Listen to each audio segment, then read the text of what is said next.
Et bonjour à tous, c'est Greg, j'espère que vous avez la forme, bienvenue dans cette nouvelle vidéo. Aujourd'hui, on parle de comment reprendre une entreprise sans apport et sans banque. Encore une fois, je suis pas tout seul, je suis hyper content aujourd'hui de le retrouver parce que vous allez voir qu'il y a un sacré parcours, il y a un sacré background et c'est plutôt intéressant. Donc je voulais qu'on partage tout ça ensemble aujourd'hui.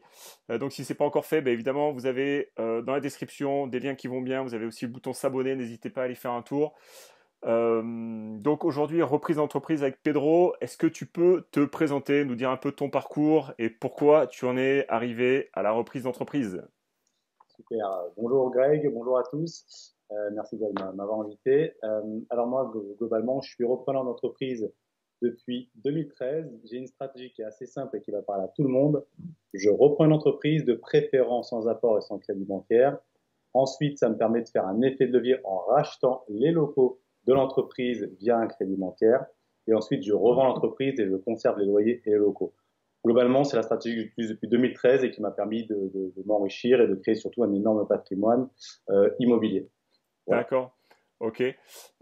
Toi, tu as déjà un parcours d'entrepreneur, tu peux nous en parler un peu dans ton livre là, que j'ai ici.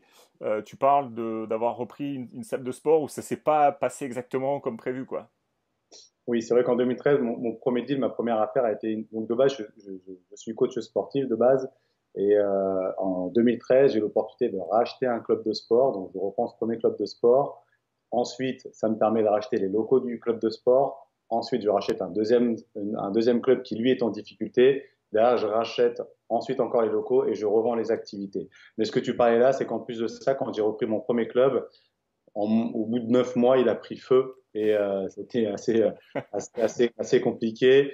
Mais voilà, dans chaque galère, il y a toujours une opportunité. Je me suis concentré sur le bon côté de la chose et on a réussi à redresser le club, en refaire un club encore plus beau qu'il n'était. Et derrière, voilà, j'ai explosé derrière. Mais voilà, mais globalement, c'est ce qui s'est passé en 2013. Et Voilà. du coup, pourquoi, selon toi, c'est mieux de reprendre une entreprise plutôt que la créer? Tu peux nous parler un peu des stats parce que c'est assez violent quand même, hein. Ouais, c'est vrai que celui qui crée une entreprise, on pense toujours que c'est plus simple et c'est moins coûteux finalement aussi de dire de créer une entreprise, mais en réalité c'est énormément coûteux en termes de temps, sans savoir ce que ça va apporter. Quand on crée une entreprise, il y a à peu près 70-80% des entreprises qui se créent, qui ferment dans les 2-3 premières années. Donc sur 100 entreprises qui sont créées, il en reste que 20 ou 30 au bout de 3 ans, quoi, à peu près. Alors que quand on reprend une entreprise qui existe déjà, qui a des salariés, qui a des dividendes, qui a des clients, qui existe depuis plusieurs années, la statistique est plutôt de 30 à 35% qui sont encore ouvertes 3 ans après la reprise. Donc, globalement, c'est beaucoup plus simple et on gagne 5 ans minimum en reprenant l'entreprise. En plus, souvent, on pense toujours que oui, mais reprendre, il faut les fonds et on n'a pas l'argent. Mais alors, c'est pas vrai. C'est l'entreprise que vous reprenez qui va payer le crédit. Donc, sur tous les points, sur tous les aspects, c'est beaucoup plus simple de reprendre que de créer. J'ai fait les deux. Aujourd'hui, je ne veux plus jamais créer. Tu m'étonnes. Du coup, il y a quand même une très belle opportunité en ce moment, c'est que les boomers partent massivement à la retraite, ceux qui sont nés après la Seconde Guerre mondiale, et il y a pas mal d'entreprises qui vont fermer dans les années qui viennent. Et en fait, tous ces gens-là partent à la retraite et il n'y a pas de repreneurs. En fait, il y a une pénurie de repreneurs. Tu peux nous en parler un petit peu? Ouais, effectivement, c'est vrai que ça date pas d'hier, hein, mais globalement, il y a à peu près 30 000 entreprises qui ferment chaque année. C'était comme ça il y a quelques années, ça sera encore comme ça dans 5 ans et dans 10 ans. Et elles ferment pas parce qu'elles font faillite, mais tout simplement parce que, comme tu l'as si bien dit, il n'y a pas de repreneur. Donc, il y a déjà forcément tout ce qui est papy boomer, donc comme tu l'as dit, et aussi la crise post-Covid. Dans chaque enfer, il y a un paradis, c'est toujours pareil.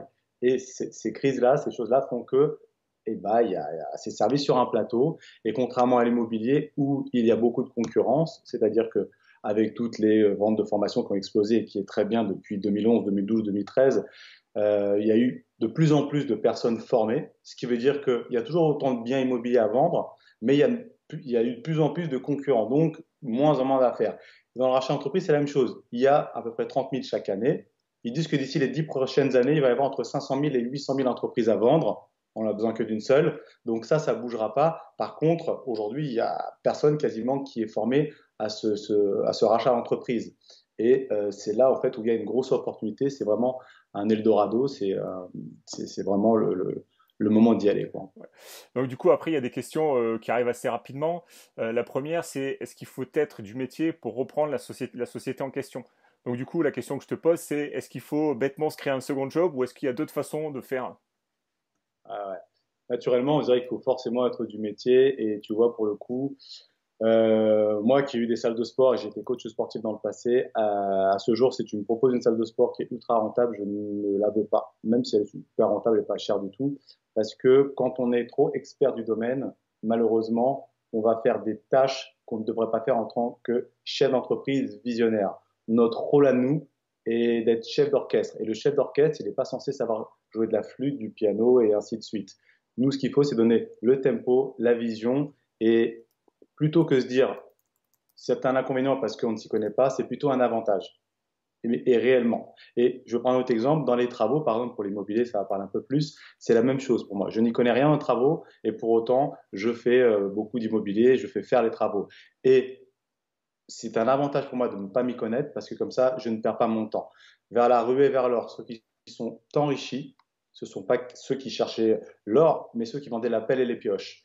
Quand on s'y connaît, et ben, le problème, c'est qu'on vend la pelle et la pioche et en plus, on creuse. Alors que quand on ne s'y connaît pas, on est obligé de rester à l'endroit, en fait, à rester à sa place et vendre la pelle et les pioches. Donc, globalement, voilà pourquoi c'est un avantage de ne pas s'y connaître si on veut être en mode visionnaire et ne pas travailler dans l'entreprise. Par contre, si vous voulez travailler dans l'entreprise, il vaut mieux s'y connaître. Ouais. Donc là, en fait, c'est plutôt la vision investisseur, c'est-à-dire qu'on va étudier les bilans de la société, on va trouver les fonds. Donc en fait, là, toi, ce que tu dis, c'est qu'en fait, on va essayer, on va en parler après, un peu plus tard dans la vidéo, mais tu vas essayer d'utiliser les fonds, la trésorerie de la société, différents leviers pour justement ne pas utiliser ou essayer d'éviter les banques, essayer d'éviter l'apport autant que possible. Et encore mieux, ne pas être caution personnelle, parce que ça aussi, peut-être que tu vas pouvoir développer là-dessus aussi, euh, justement pour qu'il y ait un minimum de risque sur cette reprise d'entreprise et d'être propriétaire au bout de quelques années d'une boîte qui est valorisée à un certain niveau, donc avoir vraiment une explosion de patrimoine, de valeur nette qui est quand même super intéressante quoi. Pour faire simple, enfin, on va peut-être d'abord, avant que je m'éparpille, on va peut-être d'abord commencer par peut-être les montages ou les façons dont tu, alors, je sais pas, on commence peut-être par la recherche, on va peut-être commencer par la base, je sais pas, je m'éparpille un peu là. Bah, je sais pas, comme tu veux, mais je sais pas. On va commencer on va commencer peut-être par la base. On va peut-être commencer comment dire, par la phase recherche avant je m'éparpille un peu trop. Déjà, la première question que j'ai envie de te poser, c'est quand tu recherches une entreprise, tu fais comment en fait? Comment tu t'y prends? C'est les annonces, c'est le bouche à oreille, En fait, franchement, faut comparer leur achat d'entreprise pas mal comme l'immobilier. C'est-à-dire que euh, globalement, ça va être la même chose. Il faut, bon, déjà, se former quelque part. Ensuite, il faut faire l'étude de marché, comme en immobilier. Ensuite, troisième étape, le sourcing. Donc, on recherche avec des routines, comme vous pouvez avoir en immobilier, et ainsi de suite. Ensuite, la troisième étape, la quatrième, la négociation. Ensuite, le due diligence, donc les audits, donc auditer les bilans. Ensuite, on passe au financement, comment on va financer, ainsi de suite. Donc, globalement, c'est vraiment la même approche. Et, euh, et voilà. ok. En combien de temps on peut espérer enfin, acquérir une entreprise? Ça met combien de temps? Par exemple, si je dis bon, allez, demain, je me mets à la recherche, au bout de combien de temps à peu près on peut être propriétaire d'une entreprise? De porte à porte, c'est 12 mois. Donc, il y a des personnes qui vont faire en 5 mois, 7 mois, un peu plus, mais la moyenne, c'est 12 mois. Pourquoi? 3 mois pour se former, 6 mois, donc sur en moyenne, hein, 6 mois pour trouver le deal et 3 mois pour closer le deal. Donc, en moyenne, c'est 12 mois. On peut faire plus court, mais c'est une bonne moyenne de porte à porte. À partir du moment où on dit, OK, j'y vais maintenant, on commence à se former et globalement, c'est moins de 12 mois. D'accord, ok. Et tu regardes bien, Greg, quelqu'un qui ne connaît absolument rien en immobilier. Si tu devais lui dire de porte à porte combien de temps ça va me prendre pour acquérir mon premier bien immobilier, vraiment de porte à porte, le temps de se former et tout, c'est globalement à peu près pareil. C'est à peu près pareil, c'est à peu près un an entre le moment où tu commences à te former, tu trouves un bien, tu vas chez le notaire. Là, en plus, nous, dans l'immobilier, on passe souvent par la phase travaux. Donc, entre le moment où tu mets le locataire en place, c'est plutôt dans les 18 mois, tu vois, enfin 16, 18 mois, plus qu'un an et demi, plus qu'autre chose, quoi, tu vois. Ça dépend de la grosseur du bien Voilà, aussi. ça dépend de beaucoup de choses, ça dépend. Mais en fait, en gros, donc en 12 mois, on peut reprendre une entreprise. Du coup, on va parler un peu de nous, ce qui nous intéresse, comme dans l'immobilier, ça va être les différents leviers de financement. Donc, du coup, là, on va parler du fameux crédit vendeur. Tu peux nous en dire un petit peu plus là-dessus? Ouais, ouais. Donc le crédit vendeur, beaucoup de gens ne savent pas ce que c'est, mais tout le monde connaît le crédit bancaire. C'est assez simple, c'est un crédit bancaire. On fait ça à la banque. Et le crédit vendeur, c'est exactement la même chose qu'un crédit bancaire, mais c'est fait directement avec le vendeur. Donc, il va y avoir un échéancier. Donc là, l'échéancier, tout peut être négociable. On peut décider que ce soit sur 24 mois, sur 5 ans, sur 10 ans, sur 20 ans. C'est en fonction de ce que le vendeur est prêt à accepter. Ça peut être remboursable donc sur plusieurs années, mais trimestriellement parlant, ou mensuellement, ou alors même annuellement. Il n'y a aucune limite. D'accord. Le gros avantage du crédit vendeur, déjà, c'est qu'on ne passe pas par la banque. Ça, c'est la première chose. Il faut juste convaincre le vendeur. C'est là qu'où intervient ceux qui partent à la retraite, qui sont peut-être prêts à entendre ce genre de deal. Et je crois que c'est tout ce que je voulais vous dire. Non, ah non, et voilà. Et aussi le fait de, on n'est pas caution.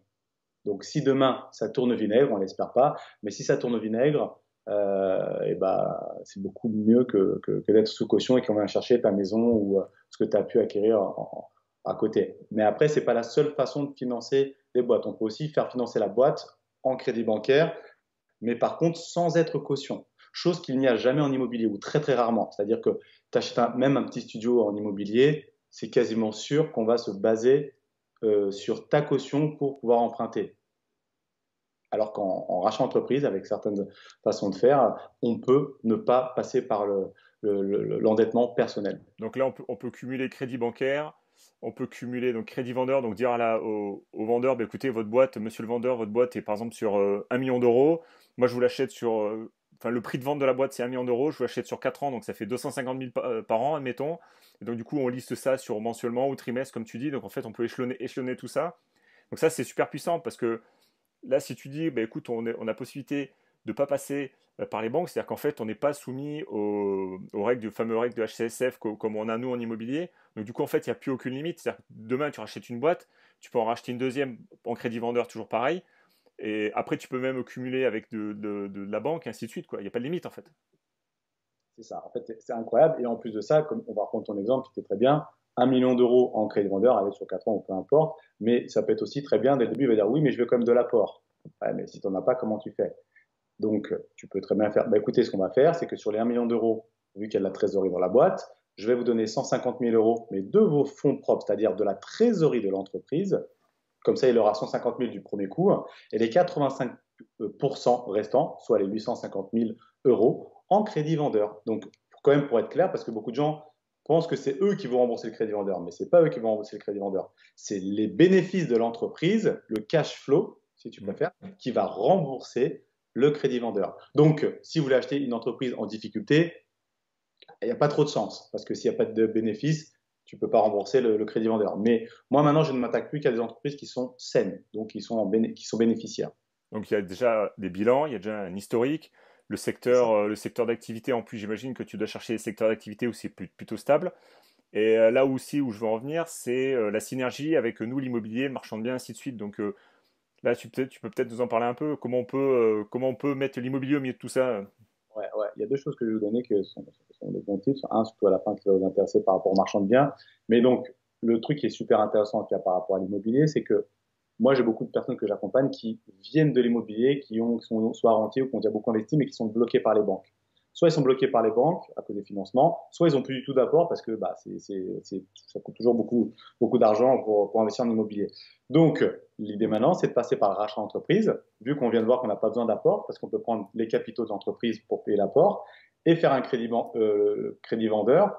Donc, du coup, ça permet d'acheter l'entreprise sans aucun fonds de départ. Mais une fois que vous reprenez cette entreprise, tu récupères un taux d'endettement. Donc ça, vous le comprenez bien, le taux d'endettement, aujourd'hui, vous êtes certainement tous capés, la plupart. Et donc, du coup, comme vous récupérez un taux d'endettement, donc ensuite, avec une SCI, la holding au-dessus, vous allez pouvoir réemprunter, et notamment pour acheter en plus les locaux de l'entreprise. qui vont être assez simples à réinvestir. Et du coup, ça permet, grâce à l'entreprise, de racheter de l'immobilier. Et ça, c'est super puissant. Et ensuite, on revend l'entreprise avec une plus-value. Et la cerise sur le gâteau, c'est que l'argent que vous allez gagner de cette entreprise vendue, il y a une loi qui est que si on, en fait, pour éviter de payer la plus-value, imaginons que l'entreprise, vous la revendiez 500 000 euros derrière. Sur les 500 000 euros, vous allez être imposé. Plus-value, tout ça, comme un bien immobilier quasiment. Donc, ces 500 000 euros-là, vous pouvez les réinvestir dans une autre société sans être imposé pendant Ouais, les 2 années. ouais, Mais 150 OBDTR, c'est ça? 150 OBTR, c'est un truc comme. C'est pas ça le nom de la loi? ah non, je la connais pas le nom.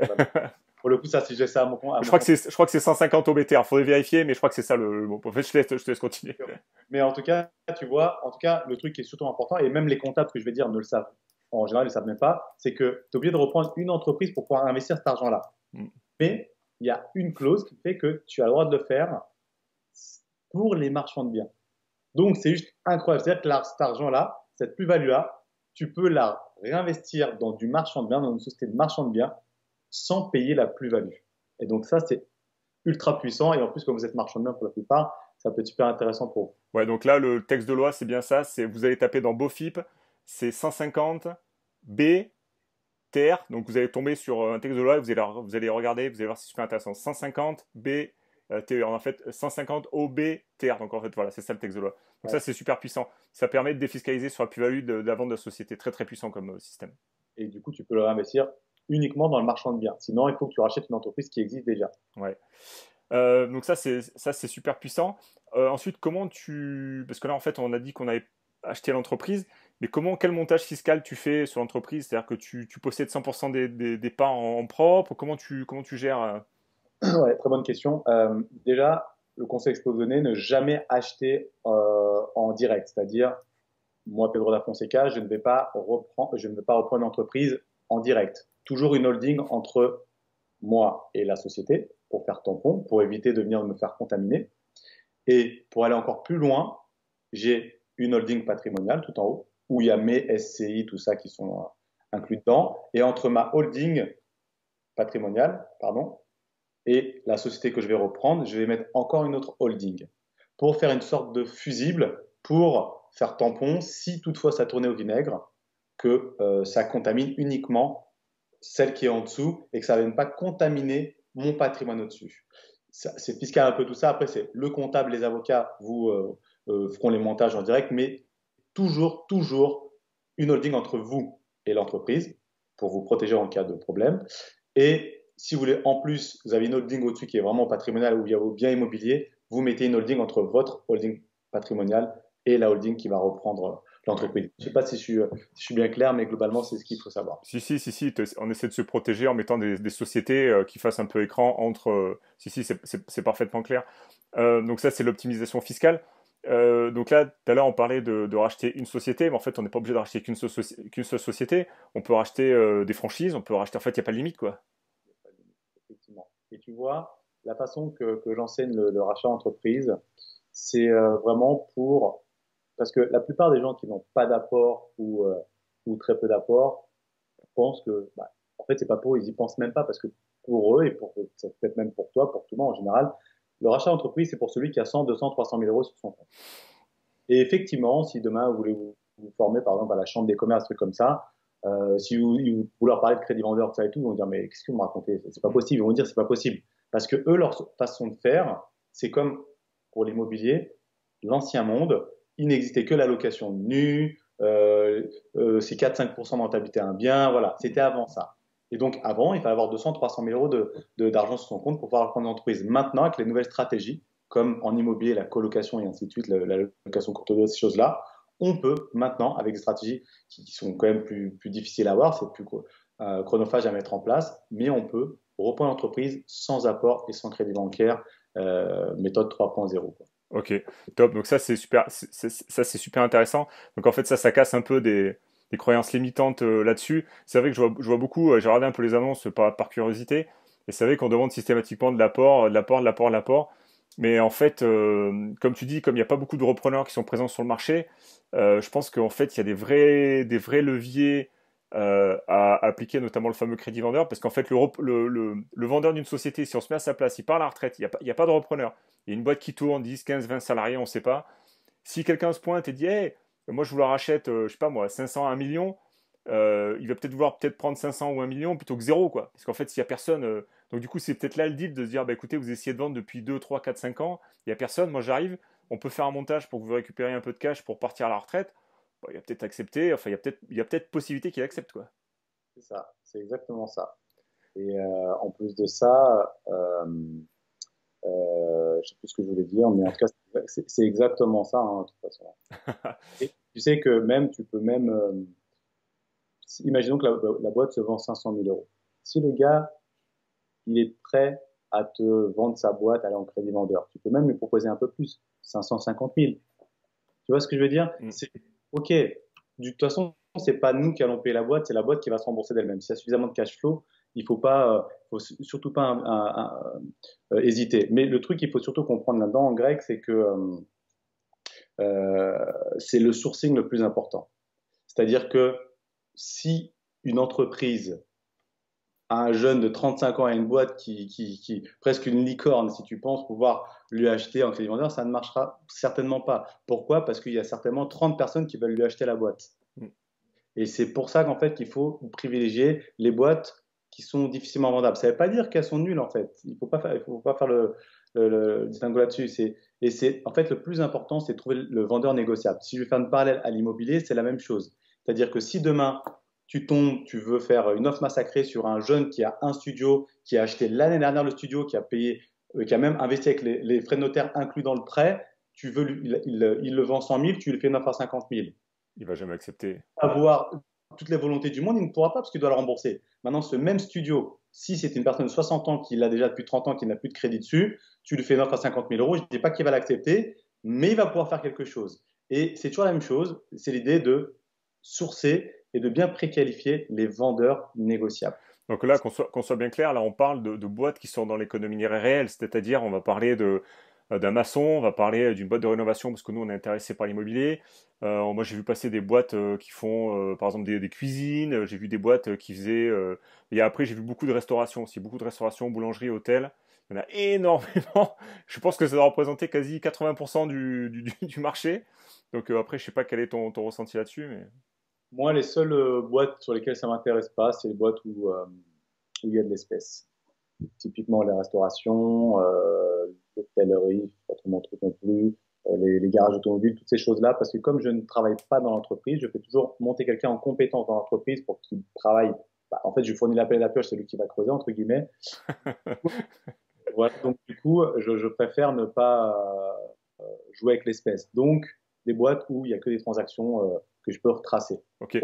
Du coup, est-ce que tu peux nous donner quelques chiffres clés? Alors, si demain on se met à chercher une entreprise qui pourrait éventuellement nous intéresser, en termes de, je sais pas, de chiffre d'affaires, de taille d'entreprise, est-ce que tu as quelques chiffres un peu à nous donner? Alors vraiment, pour vous aider dans votre recherche, ce qu'il faut, c'est préqualifier.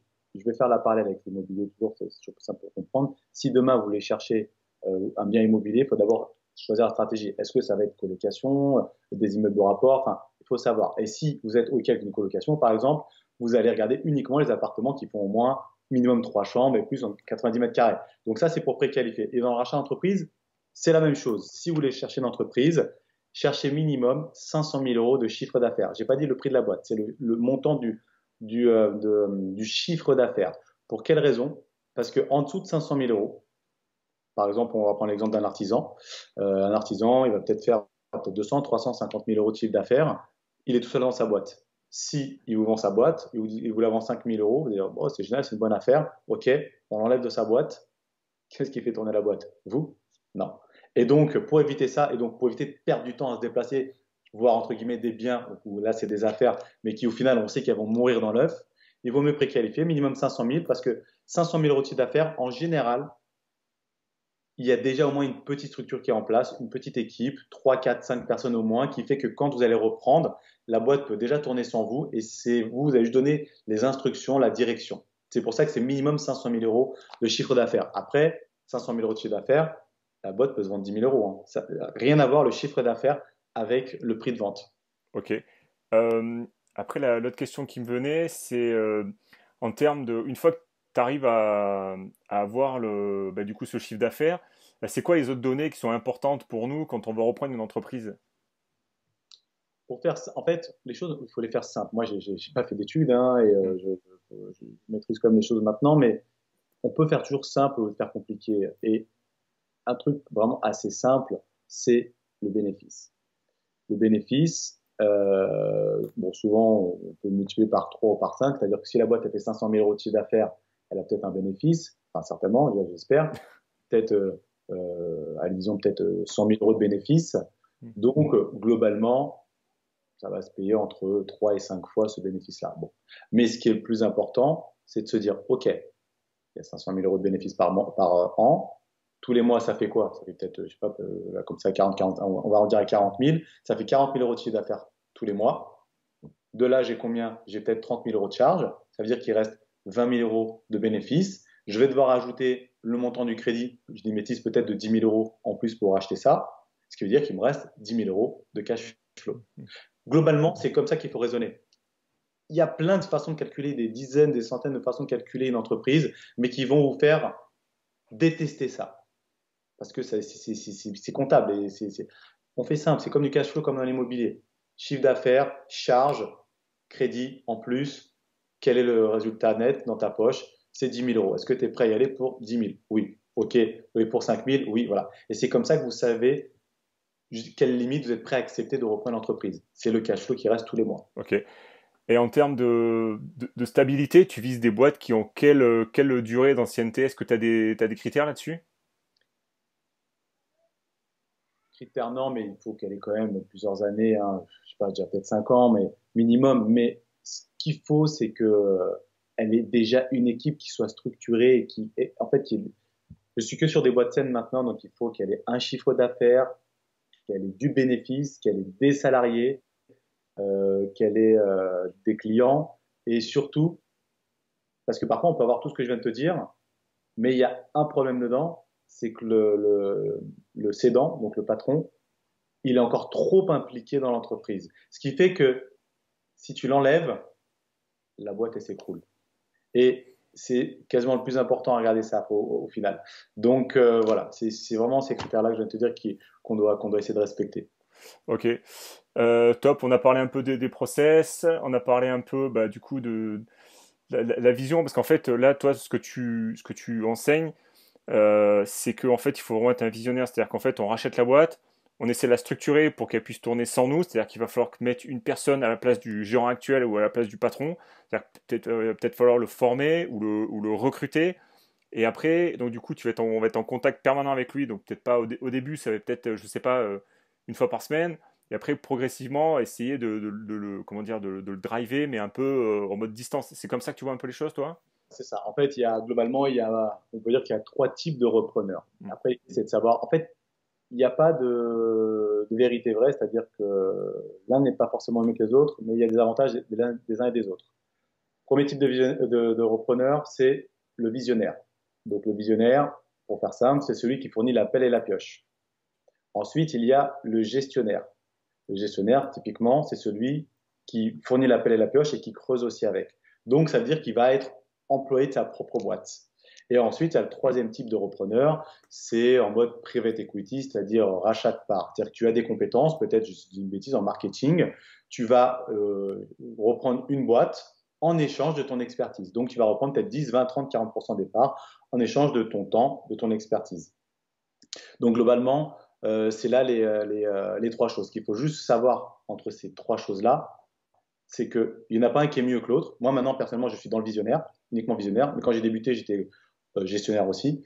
La seule différence entre ces choses-là, c'est que si vous êtes visionnaire, c'est l'histoire du 80-20. Vous êtes visionnaire, c'est-à-dire que vous allez faire 20% de vos efforts qui rapporteront 80% des résultats. Donc, vous récupérez 80% de votre temps. Si vous êtes gestionnaire, c'est 80% de votre temps qui va rapporter 20% des résultats. Donc, c'est juste ça qu'il faut savoir. Maintenant, il y en a certains qui ils préfèrent être en mode gestionnaire parce que celui qui est gestionnaire, il faut savoir, c'est qu'en général, quand tu es gestionnaire, c'est que tu es expert du domaine souvent aussi. C'est D'accord, ok. dit que c'est mieux de ne pas être expert et comme ça te permet d'être plus facilement visionnaire. Parce que je vais te dire un truc qui va à contre-courant. la meilleure façon de pouvoir déléguer, c'est de ne pas savoir faire. Ça va à contre-courant ce que je te dis, mais c'est logique. Plus tu sais faire, plus c'est compliqué de déléguer. Et moi qui veux tout contrôler, je suis quelqu'un, je suis cartésien, je veux tout contrôler. La seule manière de réussir à récupérer mon temps, c'est de ne pas connaître les choses et de faire confiance aux personnes qui étaient là en place. Donc quand une entreprise elle existe depuis 20 ans, tu as déjà cette confiance-là, entre guillemets. Ensuite, ça n'évite pas de contrôler les choses, d'accord, une fois par semaine. Et ensuite, comme tu as dit, on fait monter quelqu'un en compétence qui est souvent déjà dans la boîte et qui fait déjà quasiment ce job-là. Donc, du coup, tu le fais juste prendre sa place qu'il devait avoir depuis le début. Et c'est lui qui gère ça pardon. Et une fois par semaine, une demi-journée, voire 1 heure par semaine, en visio, on fait le point. Le point. D'accord, ok. Donc là, c'est quelqu'un avec qui tu vas donner peut-être très certainement un meilleur salaire. Tu vas déjà lui proposer, bah, savoir bah, est-ce que déjà tu es intéressé pour prendre un peu plus les rênes. Donc ça, c'est super intéressant. Et après, là, du coup, tu parles d'une fois par semaine, mais après, ça s'espace un peu dans le temps ou comment tu fais vraiment une fois par semaine ou... Non, quand tu gères une boîte, il faut quand même toujours driver les gens une fois par semaine. D'une manière générale, le seul truc, c'est que peut-être que ça te prendra peut-être une demi-journée dans les débuts et après, ça te prendra peut-être plus qu'1 heure par semaine. Ok, ok. D'accord. Mais globalement, il faut quand même toujours tenir un peu. Ça peut être une fois tous les 15 jours, mais une fois par semaine, c'est quand même bien pour tenir le Ok. tempo. Du coup, là, sur le groupe Esprit Imo, il y a eu quelques questions. Donc, on va attaquer la partie questions. Ça fait déjà une demi-heure qu'on est ensemble. Donc, c'est quand même pas déconnant. Tu as donné déjà pas mal de contenu. D'ailleurs, si vous êtes toujours là, les gens, mettez un pouce en dessous de la vidéo. Ça mange pas de pain pour tous les interviews que je fais. Donc, la première question, donc, c'est de Fanny qui dit est-ce qu'il y a des formations obligatoires à avoir pour être repreneur? Alors, pour moi, il y a des formations obligatoires à faire pour savoir reprendre l'entreprise. Mais si la question est est-ce qu'il faut avoir un diplôme pour être repreneur, absolument pas. C'est-à-dire que, par exemple, un diplôme, je sais pas, demain, je reprends une boîte de maçonnerie. Est-ce qu'il faut être impérativement maçon, quoi? Non. Après, il y a certaines boîtes, mais il y a plutôt 90% des boîtes où il n'y a pas besoin d'avoir d'expertise. Mais par exemple, si tu veux reprendre une boîte de diagnostiqueur, il faut forcément avoir un diplôme. Ok. Est-il nécessaire d'être compétent dans le domaine d'activité de l'entreprise que l'on souhaite reprendre? Ça, je crois qu'on l'a déjà dit. Ouais, on a répondu. Euh, Est-ce faisable de faire de l'achat-revente d'entreprise? Si oui, quand revendre? Ça, c'est une bonne question, ça. Ouais, ouais, justement. Moi, je suis plutôt justement, ma façon de faire, elle est plutôt ici. En fait, pour comprendre, il y a trois types également, on peut dire trois façons de faire d'un reprise d'entreprise, comme le marchand de biens. Le marchand de biens, je ne vais pas vous l'apprendre. Pour moi, il y a trois types de marchands de biens. Il y a celui qui achète, par exemple, juste le terrain, qui découpe et qui revend directement. Et part, c'est parce que de la promotion. Le deuxième qui va reprendre une ruine, qui va encore une fois découper et revendre ensuite à des investisseurs, à d'autres personnes, mais sans Mhm. se prendre trop la tête. Et le troisième qui va carrément reprendre l'immeuble qui est tout pourri, il fait Mhm. rénove et derrière, il va même meubler et à la fin, il revend. Et donc, aujourd'hui, avec le rachat d'entreprise, on peut faire exactement la même chose. Soit on rachète et on garde pas très longtemps et on revend, soit on garde longtemps. Moi, aujourd'hui, ma façon de faire, c'est je reprends l'entreprise, je la maquille un petit peu, c'est-à-dire que je mets en place des process pour la valoriser beaucoup plus cher. Et une fois que c'est terminé, donc ça peut prendre 6 mois, 1 an, comme 3 ans, en fonction de la boîte que je reprends. Et derrière, ensuite, je revends l'entreprise avec une plus-value. Donc, c'est vraiment de l'achat-revente. Mais pendant que je la détiens, en plus de ça, je fais des investissements immobiliers grâce à elle. Donc, l'effet de levier. Ok. Euh, Quel est le fonctionnement dans le cadre d'une reprise? Alors, attends, le repreneur bénéficie-t-il d'un accompagnement? Donc, avec le vendeur, j'imagine? Oui, ça se négocie toujours. Ça se négocie, mais il n'y a pas de règle. Mais j'ai une boîte là, où le gars il est resté 1 an dans la boîte, pas pour m'accompagner, mais parce qu'il devait finir des choses dedans. Mais il n'y a pas vraiment de règle, mais ça se négocie tout ça. Un Ok. mois, 2 mois, 3 mois, 6 mois. Comment choisir une entreprise à reprendre? Conseil et retour d'expérience pour éviter des erreurs. Enfin, c'est quoi les erreurs classiques que tu vois dans la reprise d'entreprise? On en a parlé, je crois, un peu. L'erreur, voilà, c'est surtout de perdre son temps à aller voir les entreprises qui font moins de 500 000 euros de chiffre d'affaires. Et l'autre conseil que je vous donne, c'est d'éviter les boîtes qui sont en difficulté. Ne reprenez que les boîtes qui sont. Il y a tellement de boîtes à reprendre, il ne faut pas se prendre la tête avec des boîtes en difficulté, sous prétexte qu'elles vont peut-être coûter 1 euro. Mais je préfère payer une boîte 100 000 euros qui va être remboursée par le cash flow de la boîte que de reprendre une boîte 1 euro et devoir mettre de la trésorerie dedans pour la faire repartir. Ok. Où chercher des entreprises à reprendre? Ça, il va en avoir un peu partout sur Internet. Tu vas taper entreprise à vendre, tu vas avoir des sites comme Trans Entreprises, la Chambre des commerces. Ouais, j'ai vu Fusac, Ah, ok. Césion PME, il y en a sur BPI France aussi, j'en ai vu. Tu as aussi le CRA, donc c'est une association de repreneurs, je crois. Ouais, il me semble, il y a aussi la boutique, enfin pas la boutique, mais le site Alvo. C'est pas mal Ouais. Alvo parce que en plus de ça, il y a beaucoup de boîtes où il n'y a pas de broker. Donc pour ceux qui ne savent pas ce qu'est un broker, c'est comme un agent immobilier qui vous vend l'entreprise. Et quand on prend une entreprise, quand il y a un broker, c'est toujours plus compliqué. Et dans le site Alvo, comme c'est un nouveau site, il y a pas beaucoup il y a moins de brokers que dans les autres. D'accord. Est-ce que tu as eu des galères en reprenant des entreprises? Est-ce qu'il y a vraiment des choses qui t'ont un peu. Tu te dis, ta merde, là, je suis tombé sur un os. Non, là, comme ça, j'ai pas de gros trucs, à part le fait quand j'ai repris, mon club a brûlé. Ça a été vraiment le gros truc qui m'est arrivé, mais d'une manière générale, non. O- Non, j'ai pas un peu comme ça. Ok. En début de vidéo, tu parlais de mixer immobilier et entreprise. Donc tout à l'heure, tu parlais de racheter une boîte avec les murs commerciaux. Tu peux nous en parler un peu? Alors, c'est-à-dire qu'en fait, des fois, on rachète des boîtes et on voit qu'il y a un loyer. Et toi, c'est le genre de boîte qui t'intéresse pas, c'est ça? C'est le genre de boîte qui m'intéresse plutôt. Ouais, quand je dis en fait, quand je dis un loyer, c'est qu'elle loue les murs. Toi, ce qui t'intéresse, c'est d'acheter la boîte et les murs. Ouais. En fait, surtout les profils comme je parle, c'est-à-dire ceux qui partent en retraite, franchement, je dirais que 2 sur 3 sont propriétaires des locaux. Et ça, c'est très intéressant. Donc, si je reprends le bureau d'études, le dernier deal que j'ai fait dernièrement, je reprends l'entreprise, donc on a sans apport, sans crédit bancaire.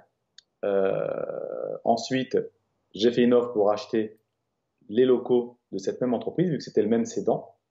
Donc, j'ai encapsulé les locaux dans une SCI. Donc, j'ai demandé à être financé ce coup-ci par la banque, par contre. Et ce que j'ai fait, c'est que la banque m'a demandé 100 000 euros d'apport pour racheter les locaux. Super, ok. Mais si on ne les a pas, comment on fait? Et qu'est-ce que j'ai fait? Je les avais, mais pour le coup, je ne voulais pas les utiliser. J'ai utilisé la trésorerie de l'entreprise que je reprenais, que j'ai fait monter avec une convention de trésorerie dans la holding.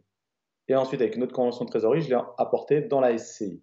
Et de la SCI, je l'ai donné à la banque qui ensuite, elle, m'a financé. Donc, ça pour dire que sans apport et sans crédit bancaire, j'en avais, mais je l'ai fait sans. C'est-à-dire que j'ai pu reprendre ce bureau d'études qui a été payé totalement en crédit vendeur avec l'argent de la boîte.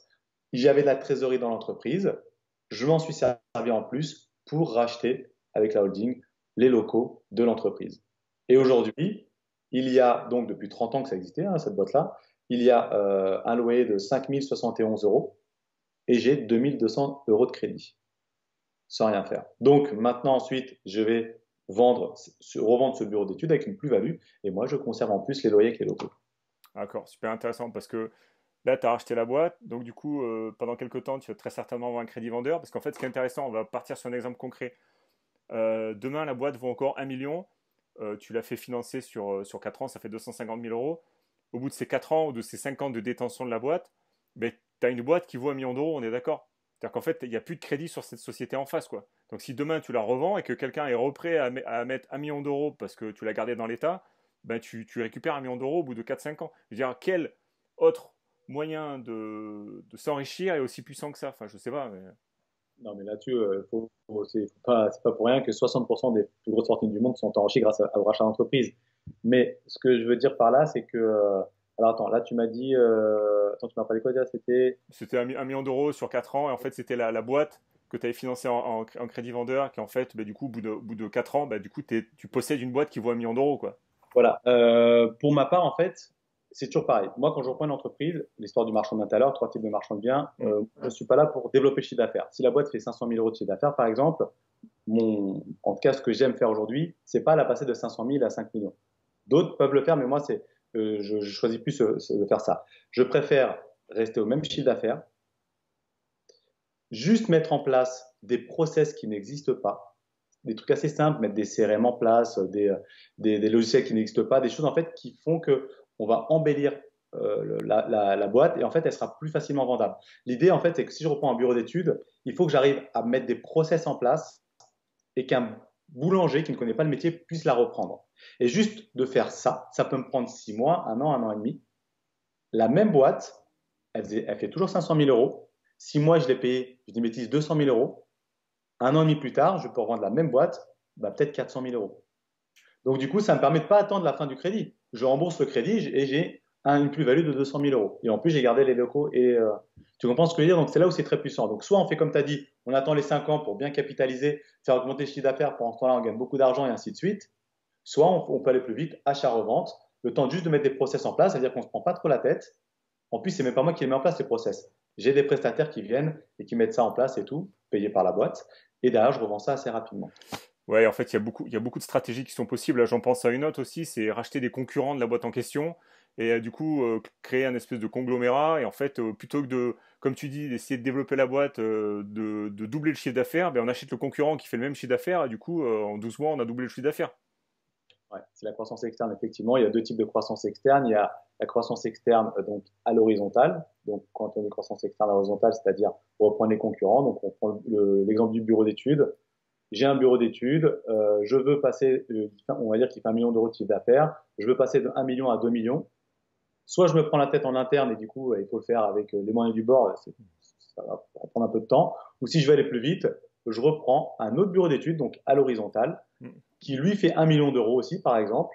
Et donc, du coup, je le rachète beaucoup plus rapidement que si j'avais dû le développer moi-même. Et du coup, on passe de 1 million à 2 millions. Donc, ça, c'est la croissance externe à l'horizontale ou alors à la verticale. Là, la verticale, c'est les prestataires. Peut-être que le bureau d'études a besoin à des prestataires, a besoin d'artisans pour faire des choses, souvent pour des clients au bureau d'études. Donc, pourquoi payer une société pour faire ça? Pourquoi ne pas la racheter? Et du coup, en fait, on gratte à tous les étages la concurrence et les prestataires, ce qui fait que ça fait une grosse synergie, un roll-up. Et du coup, derrière, ça crée la synergie, comme je te l'ai dit, et ça permet de revendre beaucoup, beaucoup, beaucoup plus cher ce roll-up, c'est-à-dire ce groupe de sociétés. D'accord, super, super intéressant. Merci beaucoup Pedro pour tout ça. Si vous êtes encore là, n'hésitez pas à mettre un pouce, hein, parce que là c'est beaucoup, beaucoup d'infos de très très grande qualité. On va juste reparler un petit peu du livre, parce que quand même il faut lui faire un peu de pub. Et on apprend quand même pas mal de choses, où du coup moi aussi ça m'a permis de casser un peu des barrières, des croyances limitantes, parce qu'en tant qu'investisseur et marchand de biens, ben, moi je me retrouve dans une situation perso où ben, j'ai de l'immobilier, donc je suis déjà endetté. Marchand de biens, mais du coup j'ai du cash qui est coincé dans des opérations, donc du coup on réfléchit à d'autres moyens encore de levier. Et c'est vrai que ça, c'est un levier dont on parle relativement peu. Comme tu l'as dit tout à l'heure, je te rejoins là-dessus. Les gens se sont beaucoup, beaucoup formés sur l'immobilier ces dernières années. La concurrence est de plus en plus rude. Donc voilà, c'est un moyen de s'enrichir, c'est un moyen de développer mais d'autres compétences, de monter en capacité, parce que on va pouvoir tout cumuler, c'est-à-dire réussir à avoir une boîte, par exemple, qui fait de la rénovation, de la maçonnerie, on va pouvoir faire de la promotion, on va pouvoir faire, enfin, il n'y a pas de limite, quoi. Je veux dire, on peut utiliser nos propres entreprises à des fins perso, rénover nos appartements, voilà, faire de la promotion, vous en avez parlé, construire des maisons, enfin, il y a vraiment pas de limite, quoi. Il n'y a pas de limite. Et comme tu l'as dit, en fait, et c'est très simple aussi, c'est par rapport à ça, on les connaît tous, les quatre piliers d'enrichissement. L'immobilier, la bourse, la reprise d'entreprise et le business en ligne. Là, ce qu'il faut, en fait, c'est que la plupart d'entre vous, certainement, sont bloqués dans le marchand de biens. C'est-à-dire que, globalement, on peut dire que 100% de vos revenus viennent du pilier de l'immobilier.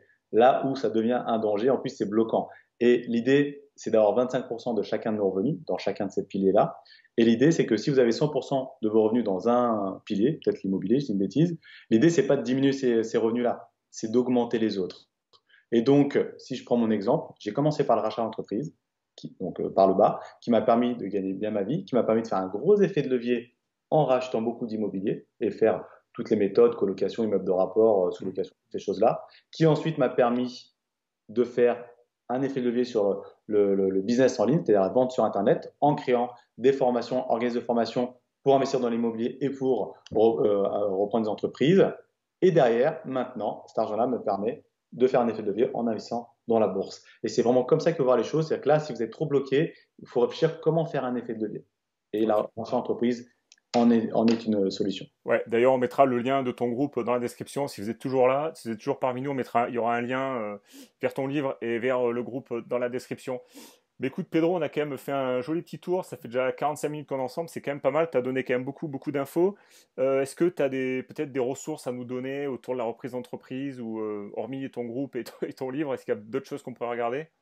Ben, je vais pas te mentir, dans mon groupe, il y a énormément, énormément de guides, de vidéos, de tutos qui sont entièrement gratuits. Hmm. Donc, ouais, là-dedans, j'ai beaucoup à vous partager. Donc, on partagera en dessous le groupe Facebook privé. Donc, on a près de 2000 dans ce groupe-là.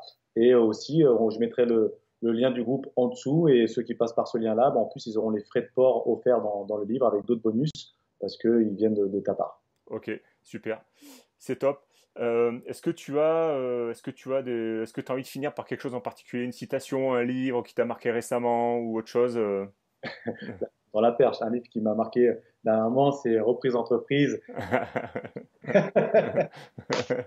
Ça marche, il fait sa propre pub, c'est nickel.